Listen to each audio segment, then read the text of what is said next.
Hello everyone, welcome to week 2 of our distance learning. Hopefully this week went well for you, judging based on most of the feedback I got. This week went okay. I was pleasantly surprised that most of you were feeling like things are okay and the work is manageable and you understood what was going on. I'm going to try to make this video a little bit shorter than last week's. I know that you have a lot of other classwork to be doing, and I understand that English is not just your class.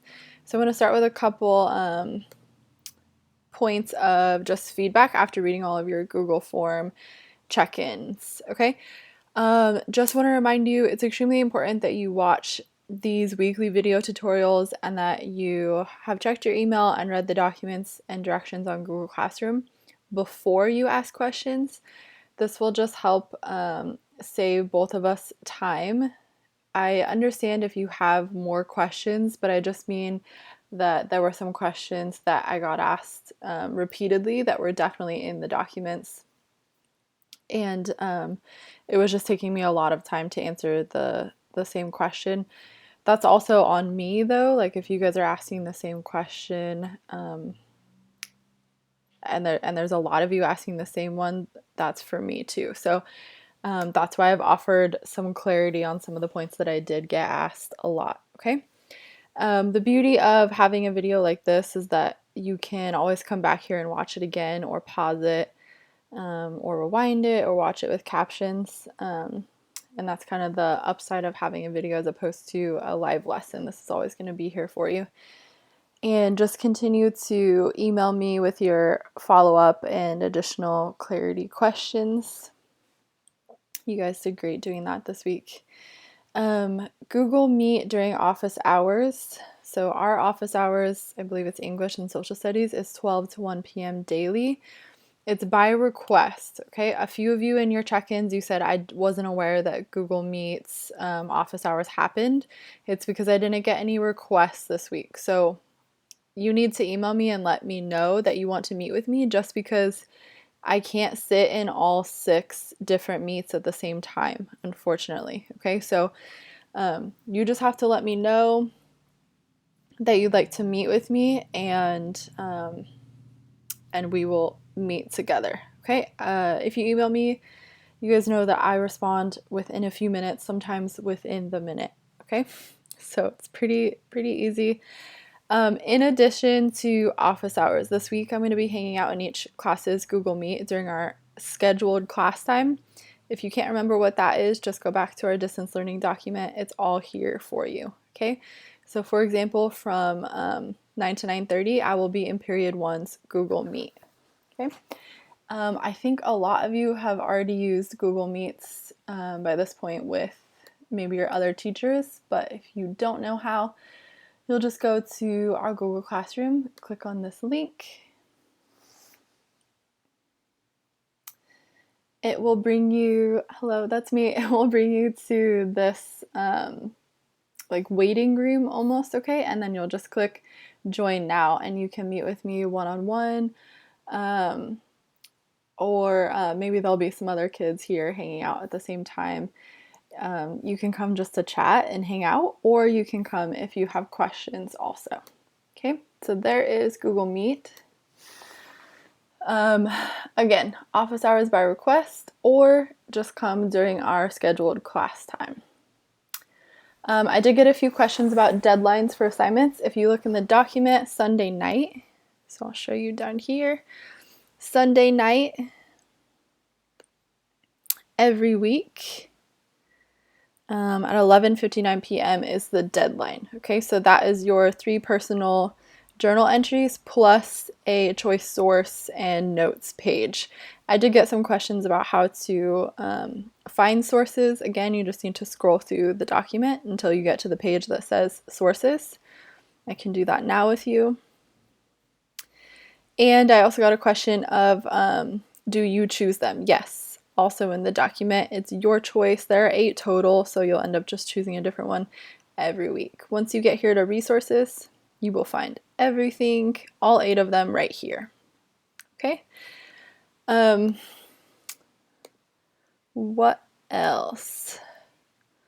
So hopefully you are staying on track and you're completing one notes page per week. Still, the offer is out there. If you have work from previous weeks in the year, you can still turn those things in. Let me know. I will update them in the grade book as soon as I'm able for you. Okay. What else? I wanted to model just one notes page.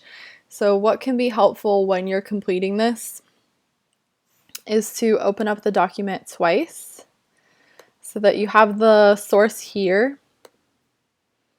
And then if you open it up one more time,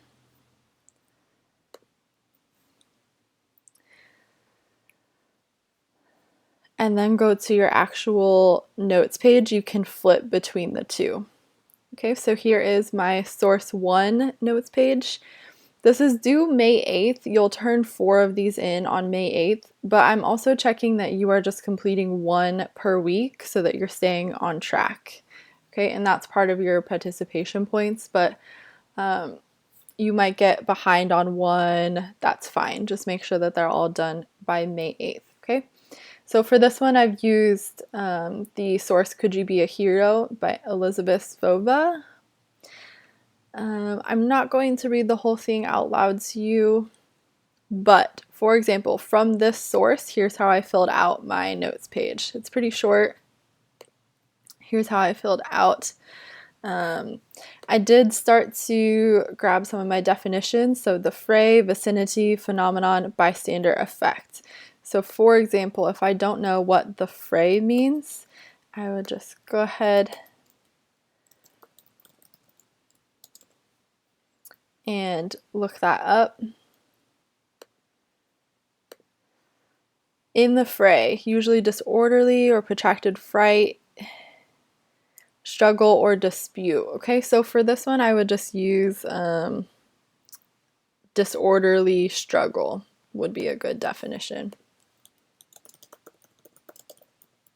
Okay, and there's my definition. So there's all of the vocabulary section that you're completing. Then to identify a main idea, theme, concept, or belief. My main idea, like my theme statement here, the message was anyone can become a hero.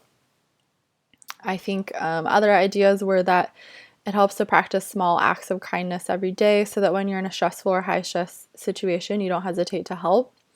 And you also need to be aware of the things that would stop you from wanting to help, i.e. the bystander effect, which is also one of my vocabulary phrases that I looked up. Connect. Try to make a connection to your life or the world or another text or both, combination. I wrote, I have definitely questioned whether I should help someone when there were a lot of other people around.